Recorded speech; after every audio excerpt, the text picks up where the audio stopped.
Start. Mr. Deputy Speaker, sir, at the outset, I would like to express my heartfelt thanks to you for having given me an opportunity to participate in this discussion on the demands for grants of the Ministry of Agriculture. Sir, this government is going to complete its 2 year term on 19th June 1993. In the last 2 years, I have been closely watching how this government is taking keen interest to help this unorganized sector.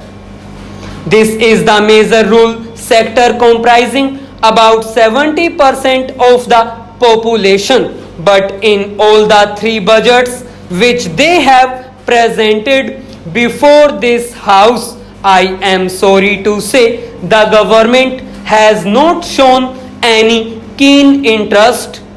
In the first budget, we demanded the government to agree to constitute a committee to go into pricing policy of fertilizers.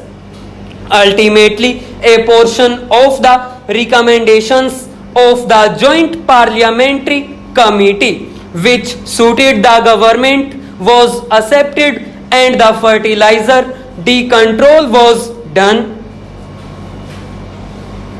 Now I would like to say how this government has taken a callous attitude towards the farming community.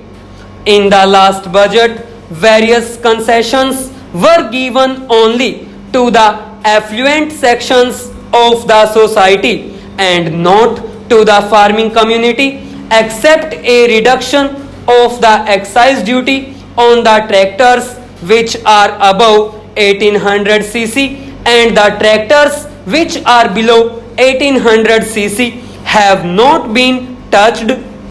Of course, the Honorable Finance Minister, while replying to the general discussion of the budget, had said that the Prime Minister is considering to give certain concessions as far as the fertilizer prices are concerned. All of a sudden, what made the government to reconsider the question of reducing the prices of fertilizers to give some concessions? It is because all these friends who have got various political ideologies have shown their bit of mind and said that this time they are going to move a cut motion to see that the government agrees to reduce the fertilizer prices.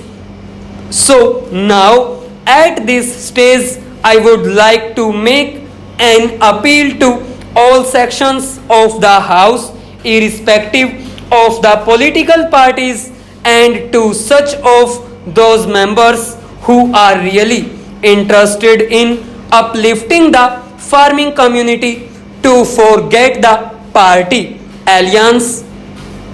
At the time of voting, every one of the ruling party members is also equally interested to see that his farming community is given its proper due share.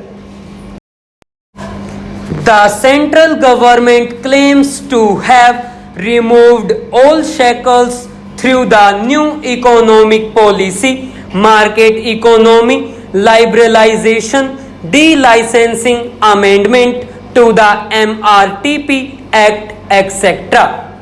But they have done it only for the industrial sector. Some of those people have been really enjoying the benefit for the last 7 5-year plans for the last 47 years after independence. But all these structural reforms or the economic reforms or the export policy changes or whatever they may be, they are only having an eye towards those people, and these changes have been made for those people. I would like to ask this government what are the types of structural reforms they have thought over for the farming community. You are amending the MRTP Act. The industrialists can make any amount of investment. The industrialists can make any amount of profit. So there is no restriction for these people. Unfortunately, for the people who come from the rural areas or the people who are actually the tillers of the soil, they have got all restrictions. They cannot hold land more than 10 acres or whatever it may be. Land Reforms Act has been implemented, and in some states there may be a little bit of lapses. I do not want to enter into that controversy at this stage. There is no ceiling on income so far as these oppressed sections are concerned. There is no ceiling on income as well as no ceiling on urban land or the urban property.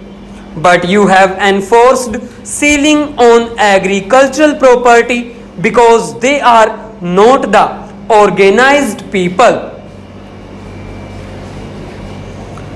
About lending also, I would like to make a mention. Farmers have to go from pillar to post. Various types of financial institutions have been created for financing the farmers. But to what extent are we going to give the financial assistance? We have included the agricultural sector as a priority sector. Only 15% of the bank deposit is going towards the farming community. The agricultural sector contributes about 32% of the GDP, whereas the loan or the bank advance is only 15% for this so-called priority sector. So far as industrial sector is concerned, it comprises only 18% of the population, and their contribution in terms of GDP is hardly 26%. They get about 40% of the bank loan. Again, even to get this 15% loan, the farmer has to go to Land Development Bank, Central Cooperative Bank, Rural Cooperative Bank, Commercial Bank, and so on.